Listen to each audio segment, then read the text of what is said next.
संसार केला चुम्मा दे दे तुम्हा, संसार केला चुम्मा दे दे तुम्हा. आमच्या सरकारना सभ्य पक्ष दुसरा कुठला शोधून सुद्धा सापडणार नाही. बोलत होते की नाही? आम्हाला सत्तेचा मोह नाही, आम्हाला सत्ता नसली तरी चालेल, आम्ही तत्व करता जगणारे लोक आहोत. म्हणत होते की नाही?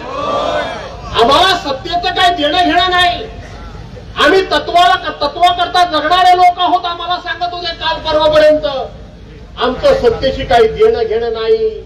पण देशामध्ये 2014 साली या पक्षाकडे सत्ता आली आणि सगळी उदाहरणं तुम्ही जर बघितली तर या पक्षासारखा सत्तेकरता लहापापलेला आणि लाचार पक्ष दुसरा देशामध्ये. काल परवापर्यंत भारतीय जनता पार्टीचे लोक नाकाना कांदे सोडून आम्हाला सांगत होते की आम्हाला सत्तेशी काही देणं घेणं नाही. पण आता सत्ते करता कोणालाही आपल्या बरोबर घेतात की नाही घेतात? कोणालाही आपल्या बरोबर घेताय, कोणीही असू द्या. आणि तो घेण्याकरता म्हणून त्यांनी नवीन फंडा काढला.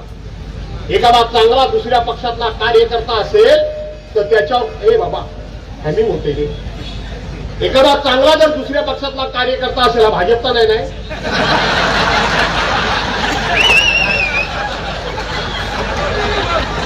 पक्के झाले लबाड असतो भाजपवाल्या, पक्के लबाड.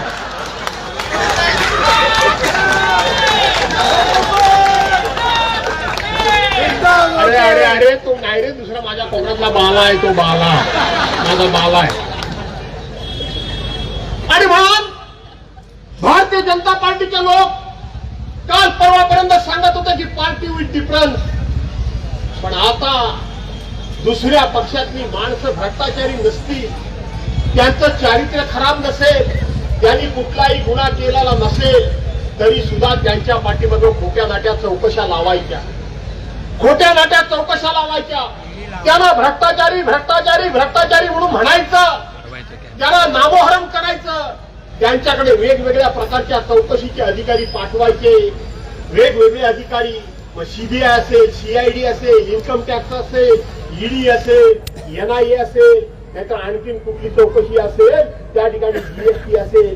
या चौकशा लावून लावून त्या माणसांना नामोहरम करायचं, नामोहरम करायचं.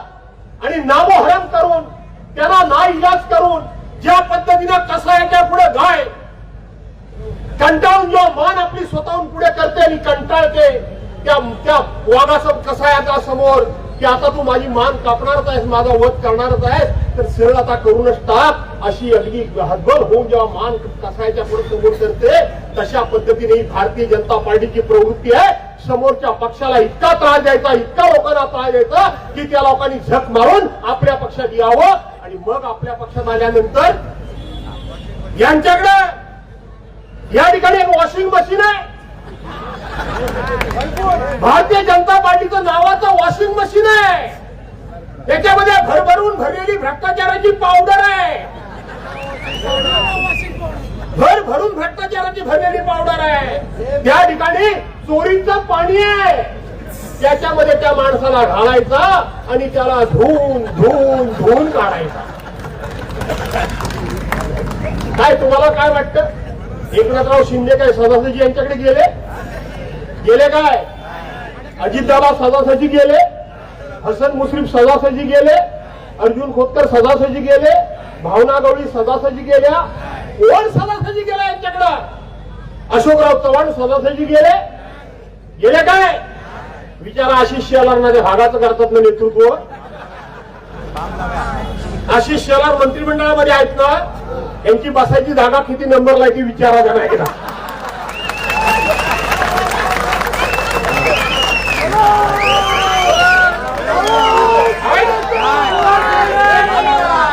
पहिल्या नंबरवर एकनाथराव शिंदेना फसवून पुन्हा मुख्यमंत्री झालेले देवेंद्र फडणवीस एवढे एकटे पहिल्या पुढे दिसतात.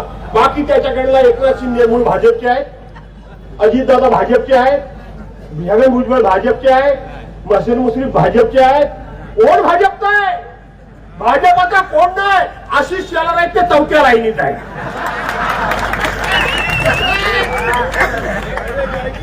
आशिष शेलार आहेत ते चौथ्या लाईनीत आहेत.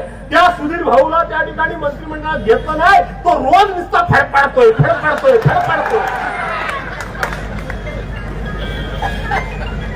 काय सांगत होते या एकनाथ शिंदेनी ज्या वेळेला आपले पक्ष फोडला त्यावेळेला हे सांगत होते आम्ही हिंदुत्वाकरता गेलो का, तर उद्धव साहेबांनी काँग्रेस आणि राष्ट्रवादी काँग्रेसवर सरकार केलं आणि आम्ही हिंदुत्वाकरता गेलो. मला भारतीय जनता पार्टीला प्रश्न विचारायचा आहे.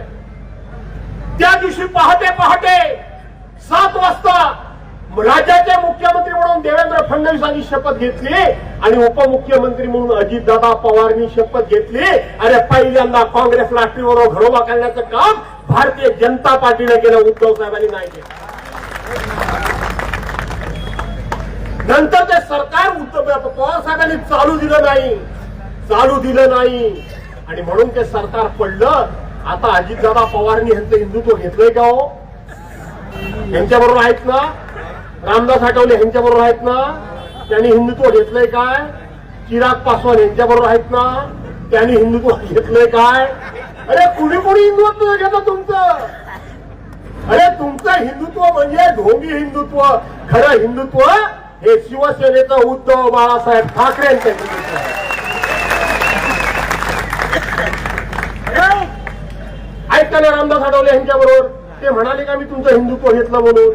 अजितदादा पवार बोलले का हिंदुत्व घेतलं म्हणून? बोलले कधी? ते चिराग पासवान कधी बोलले?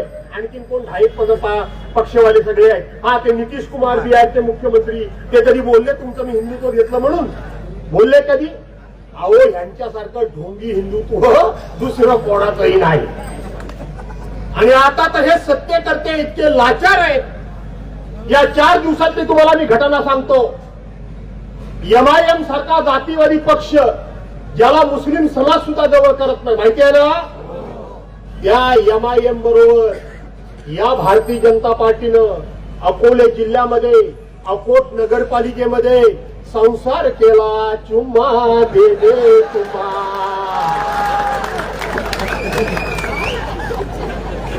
जरा तुम्ही इकडे सरकार द्या. महिला बिचाऱ्या मान त्यांची दुखते.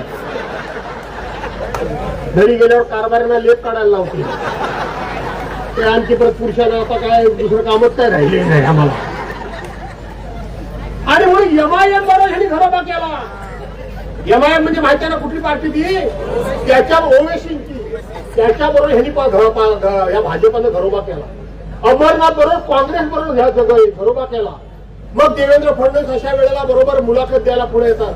त्याचं काय आहे? काही गोष्टी या चुकून कळत नकळतपणे घडलेल्या असतील त्या आम्ही दुरुस्त करतोय. आम्ही तिथल्या आमदारांना पत्र दिलेलं आहे. खुलासा मागवलेला आहे. खुलासा मागवला तो आला कुठला वाचला कोणी बघितला कोणी तोपर्यंत ओएसीच्या कडेला चुम्मा दे दे चालू.